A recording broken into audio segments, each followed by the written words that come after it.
Malakarun wang malaka chandar malaka tiang ne tina dia chara nyoka lunyrar chara ngwa te lunja nere yendi ala ne dia to chane ta lwanga ko bia ne me bia sia che barai ka jo news barai ka jo la roi karana ma sia ka roi ka ngama tama information a lawyer ara ne ku ide ne tin content des ka bor ka jongale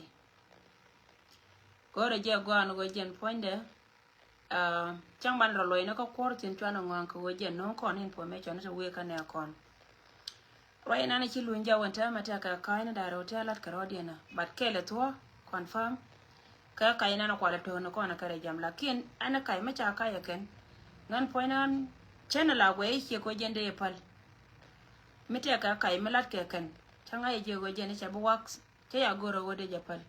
because dere to bola wajende kana lat ko ba kula gai kele kai kele to ba to kamela to wode ni tin konen channel linga no ci jien ka pek chandara dan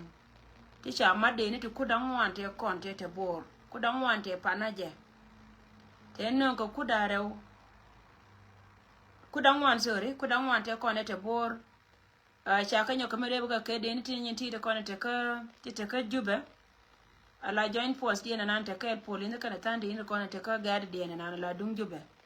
ta ka nyoka mamat ka katin ta ka nan enta matro ito dane a wachi di min chal ka division 3 kana division 11 meto kui wara division 3 kana 11 ka dub ka re yer la go kan jalke baka la wo ka bor information me awe kana kon en go jen chade yina na ta kuyere la de yina na ta kel ke wurma chal ke wulun menen yin wulun che nok wana na torka jetin wona jina la go jen we tomne goda charo e me chala go division 3 kana men chal ke division 11 tite kuy wara kuy mi kan buka cho bor wari kan buka cho bor an wari kan daraw dial cha ka no la go kan panken buka cho bor an wari ka jena plan nan ta ke chaje nyoka melar ka jeba kuma ko la ro ga dong dara la kai wa kan chicken contract chicken atan ke Israel en wojen ba ka moy karias chicken contract chicken atan ke Israel ko jen ba ka moy karias tin ko na bukula boka ka mo bika wa wan ta men jang naitin ko na kan na chob wa kur ka pa jurla na te we ne pana jela kurwan e dun rialni ko chicken goro wojen de ka ma ko ne ke na ko na boka na de ka de but ya window we yeda ne la ka lo Uganda ka jene kwa kana mai kien an gwa bara me ta ka roi ka Israel ala go jen chicken contract chicken atan ka ke roi mo je roi la dago dong dara to chi dong dara kai ko la go lenga je kan mai tin kon ngor ka kan go bana ba ku lo boka je bika ku lo boka nyal ka bika nyin kana ka pin jen kan ka redian kan ne chop ka wa anytime de ta du lo wa jena wa chi contract den te dan kan ne ko ne chal ka Israel ajana chala de self na ma kan nyaade min dong dia ne dung roi ko lar ka je ne dong che jien ai che wo bo ra point den wandit jen ma wo yena wolli ngaro mi che ke wono en wo jen che jen che malar ka jamo ka ne che jen an tena ngado wo che jen ka ju mi che jen ka ju be chongen bo jaro yeda ne che lara go mo wa pa ju ro ka ko pa ju cha de mi kudie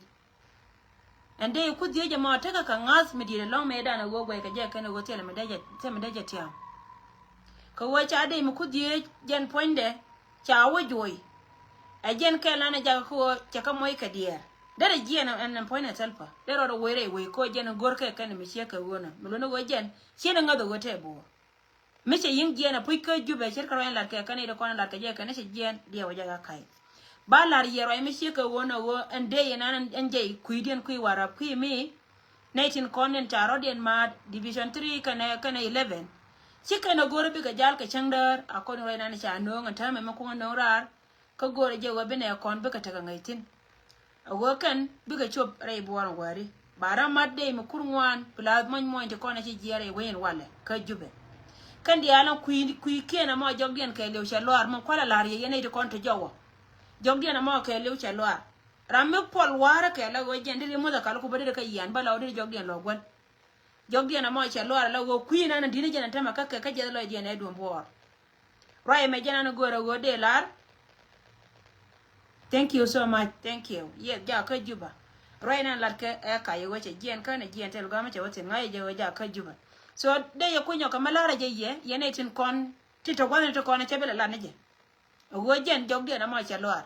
Kan mon ken di ala kan ko ne cha ro ta me ala wo kan akana ko nan ka bor. La wo de ne jongole. Mi che de kwa jongole ka ngai ye ne go wo jen sia min chal ka pa la ngata kialat. Gwan yo kun di ala kon ti jen tin ye ne din di ala kon che go kun bela lat. Wojen kwa jogdien kwa gwal jogdien akwa gwal royendo ndien dara la advice makama 19 kona tare loka wo yene ro kon tare loka chilo de chetes royena ro kangali anga go chilo de chetes ka yene 18 kona kia go kia ka wo special ne kon tare yene ro kona kia go kia ka wo chilo de chetes ko yen kia lunjao chejen ne me gore je wo biati go ne kundi al cheke min kia radun gol wana ante yantin gore je wajen poinde biati mo yena wotiel a biati gen ba shi bab kel biati kon chuka ka kwi ka mi ka wona banya gok banya kaman kana dole nyetin kon trai go che ka men sia ka ban ka cha go wo sia dun jo ate ramale wona gen ka mi je ye a chen ti ka ga ti gurdin nan kor go aka treshin chur chale je lelel ko ala ne le kuno kono ron ka ye to ngai yen ka to tin la yen ka la da ka mulo go yene ko ne sia wo go le ngai re na malara yem yene ko ne sia wo go tin chi lun jaw chang ja go sia lun jaw ye yen ko pala ngata ko la go ni kundial chet ka men chi dor ka ka mi ka ne ko ne sia ka je sia ka dun to kon ka kel ka ke la go ka lang ka na te yur to ja kamrar tin ko na wa kam ke dum no go tel nguba ajen information la ra ko ra mi che ka wona go kan charo de rol ka chi ga jen chi jog jen chalwar ramete ka longo ada meteti no war ga ko yan go jen jog jen badar go ba go de tari lo ke kibrit anai dialtin ko na to go da mo atari lo ke kibrit mi chi di ni dun jongole ye lonka ke go aba akoti ni sene jongole ko jongole ajen go na na go ke ken ajen go ke ken wo mun to mo dial tegatin akene ba mudni ba ko walor royal ke ken wa joga me wa continent ba toru na awa munite mo di ate ko ne cha taterri wani di ala konti tin ba ton ken ba yingtul ka wa ba munuken tin weri ken la yer ke wonu muni kana bies ken wa ba ka loy bor kana jube roy mo jena nana lat ke ken so ngon la ne yela ro wajen ci division 11 kana 3 tito kuimi ka bene tema ke wurmi chal ke wulun che ka moy ka oda ka bangna jero en lara kono na mo la woro ina na chala de ken go te kana ri cha nanga ken on wale nyok te mat kana ri kudang die te ka jongole ato ne te kono te pin yendi al nga jena me ro en dien god pull word dor me chal ka ayot menante ka te mor te tin tere me chala ro go ci gwarum kana lose ka wan lu do go ro jwa lakini ci jwa ce tonga ca garane ca lara go ci jwa ci karom ka gwa dum ti dan kana lose Muno no go ngai ko na go luz la mai rai delade ko chame jole chejen en jole menan la te ga tiol jen ga piu ka je muno no go chen chetin ko na chal ka ko luai ni rama ngai ko luai la jodi chala ko luai jen la da wero yeke kwa je la lar ka menan ka gwa ndum ti na no je la gar ka go ken yen ga pul wor mere ngam moy ka ngada ka mo go ba ko la ngai o chere mi jot ta lon ka roi che nyan mi cha jot ta lon ka maro ka je ka de jo go ka nei bas no kun to kono to gwa ma ken ti gar ke liu ka dor cho dera wo gwa jai dor mi chal ka ngada ka man nyam du no gwa mo dera gar ke dera ka non jo lo chara le goro be cham ala jo lo chara le goro wo be cham yen gar pur war jega ko lut chom da ja jole nei dia la kono la cham ka lu da ka la dar ka je go jo lo da jen gwa na la kan go chanya mite ka nyama pa kuen me chi cho de cha wak tu wan cha ka nong na cha ja gor ka bi cha nya liu ka dor chok la pol ka je lut ko jen ba jo lo wa thal je chek de so yen ga nei ba no kun de ko na ngo cha ka nong jo lo da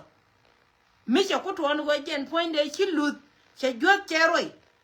a chero en ti an ka rena ne cheling ne na no won en jo de che nga ka de cha ka kami che jen yen ga pur war ja ko jen en jo da ma cha ko lo ya chile ko bitem ne ko jadde na na tare dar mi chal ka ay yo jen jen me la te le tet ko dini donde kare ja ko ba kore item ne tepti nyen ti do kon te tin gore je go go ga do ngar tare tem ko gwa be men tem jen gwa la ta ka lo item ne ka lo item ne chom na kan wuni ma balar ya gwa chora ga jo ire twari go jen ba cha me lo twari bi ka min gore je wo biya ngai go mi che ka wona wo gwa dum ti da wo ka bena ngot chang te karyar chora chang ja ko jen point de ba ko wo te tik mi din ma gore go de ben kan ti ga mo jen ma go ben piu ko ba na mo ba le ni pinya yeken yen god pul wor yang ja go ra la ye me wo piu kan pankien ba wo ko wo ben ko mo go yena mo piu mo ko ben jen bi ko ba na mo yeken la go jen ba le ni pinya yeken gore je go kan lu dia la kona ba kam chaw nyetin kona cha hok tu wan cha kan no kan ka jen pep ta deme garu woni she jen chara le goro bi ala wala wo yen na ka pan ga kan rai pan ga cha ga tu ga ta she jen mi chi lu chi ga rin ka ma du na ma ka ngara ka chi mo ro ko na ga bor cha ko kan lu to kon jen ga bor cha kon te ga ye a jen gwa lu ni me na re nyar me na jen gwa lu ni mi chi lu ro den bar ku me chara jo le ja ga ba tep ko gore je go wajen panken kan galdi ala kono la kolwa ene yore dar kien aka pen ko bi aga ne ba no kun bi aka non galu ni so ngana jen ajen advisor man kama gad ful war na ma gojen ci wang na korar lo ha ci wang na korar lo ka gwada ma jen gwada te kan nyal mi din mi ci won okay ajen gwada ci nyal mi di to won tin ko wajen gor ka je go bi gad kun bi ba biya sieng ro ke sieng ha antema tuwa ka walar ka je ken go jolen jade nana la dude chalo war a wajen poinde cha e chamarel le ga je go ra la ne me yen ga pur wataro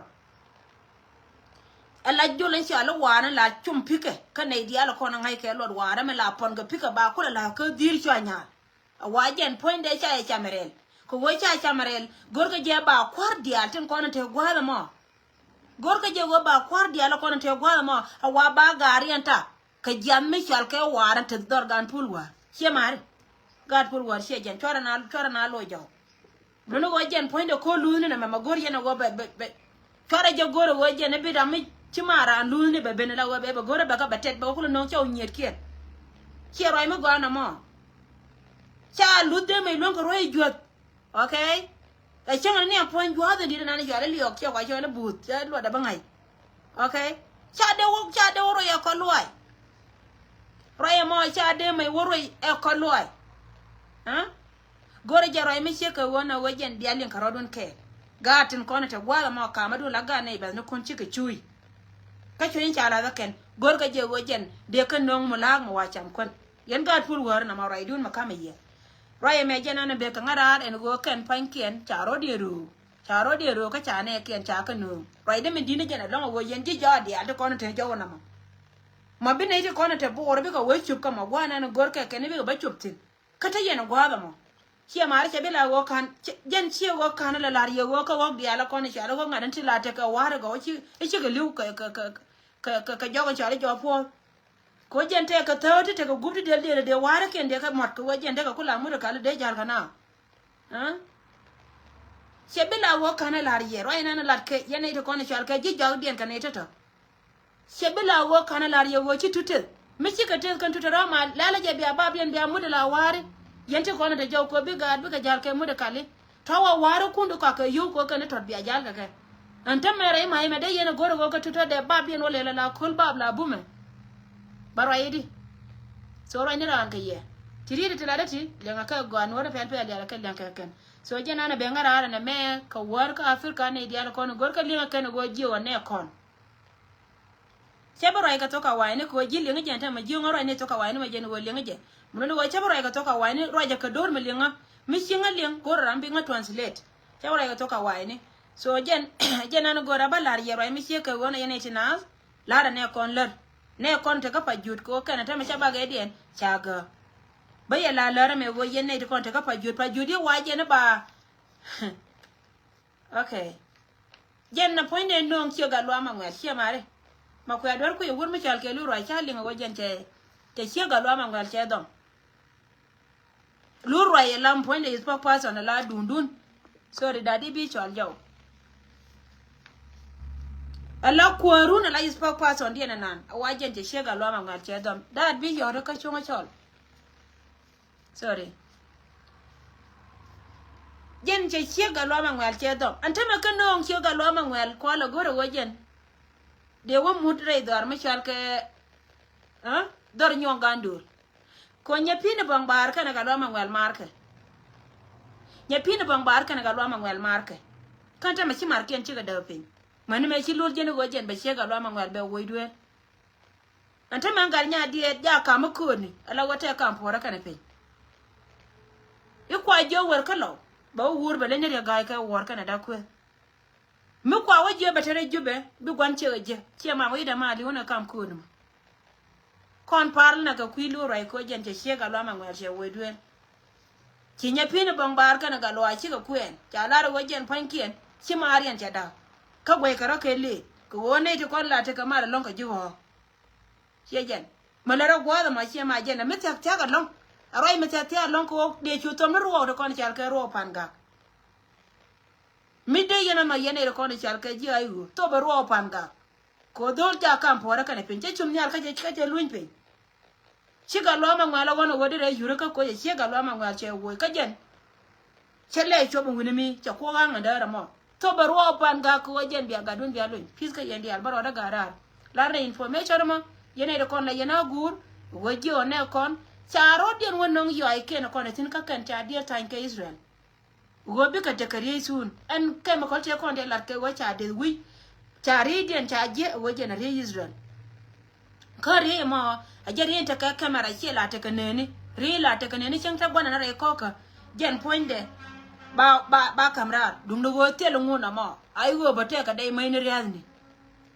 ko la wo ba yin larna thank you so much ko mara ta kel ka ye yandi al poda